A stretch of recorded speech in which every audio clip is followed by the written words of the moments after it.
fa isan'ny fanadinina atao hoe ny lalao farany famarana zay natrehany Madagasikara dia teo amin'ny taranja basketball sy ny volleyball ka hoarahantsika amin'ny tiariva ity zay ka ny famaranana teo amin'ny taranja basketball dia nanao podrony malagasy izay samy tompon-dakitsika azontsika ny medaly volamena na teo amin'ny lehilahy na teo amin'ny vehivavy ho fitinina aminao anatin'ity fanadidina ity ny zava-nisy nandritra izay famaranana izay.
Nanao podro ny taranja basketball taty amin'ny lalaon'ny nosy lasan'ny Madagasikara avokoa ny medaly volamena na teo amin'ny sokajy lehilahy na teo amin'ny sokajy vehivavy. Raha ny famarana na teo amin'ny vehivavy dia azo lazaina fa ny ady mafy ihany ny mpilalao malagasy voatafavoaka nanoloana andry zareo réunionnais tamin'ity taranja basketball ity. Resin'ny Madagasikara tamin'ny isa 3 no 7 iry zareo réunionnais nandritra ity ilalao famaranana ity. Teo ampialatsasatra dia ry zareo réunionnais no nitarika tamin'ny isa 5 no 2. Teo amin'ny fidirana fahatelo sy faefatra dia nanova paikady nanafaingana ny lalao ny coach Meme ka dia nahitaim-bokany izany ka tsy araky ry zareo réunionnais intsony zany ny azakazaka nataon'ry Sidonie sy ry Lydia ary Anza ka dia mitondra napitatra ny elanelanisa teny amin'ny solaitra be maneho ny afaliny i Meme mpanazatra ny ekipa pirenena malagasy. Mafy be ny aty miara-miady daholo zany tamin'ny 2015 sotra teo ampiananantsika n'izy narenao anaty versera vesitsika izy zay natonga izy tavahoatra be lafalina ny ady le ankizy manaraka an'le tolomarika menana azy famifanafiana famizavotena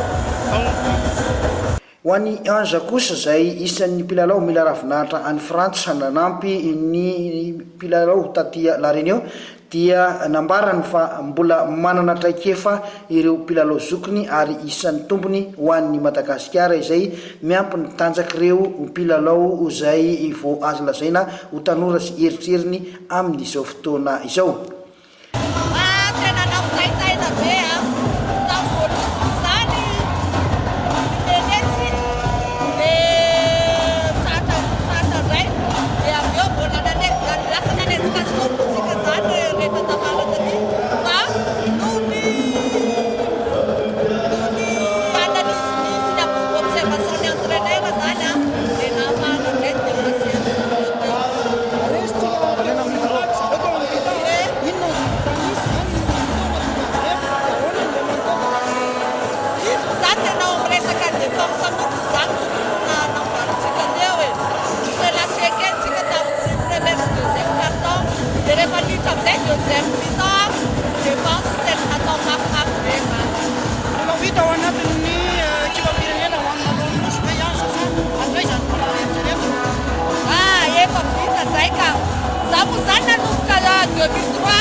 Ini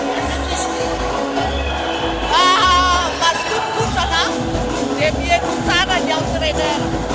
mila respektena zany reo olona reo. Tanteraka araka izany ny fanambon'ny filohan'ny federasionna Jean-Michel Ramarson izay nanome fankasitrahana 10 tapitrisa ariary ho an'ny taranja basketball lehilahy, 10 tapitrisa ariary ho an'ny taranja basketball vehivavy raha toa ka nandrombaka izay medaly volamena izay azon'ny mpilalao zany io fanamby napetraky ny filohan'ny federasionna io. Teo amin'ny sokajy lehilahy kosa indray dia nazava ny fandresen'ny malagasy na nylohanandro zareo Maoré satria dia resin'ny Madagasikara tamin'ny 9/20 no 5/20 ry zareo avy any Mayotte teo amin'ny lalao famarana. Marina fa tany amin'ny taona 377 nahazoantsika anaram-boninahitra farany medaly volamena teo amin'ny taranja basketball ho an'ny sokajy zazalahy ity.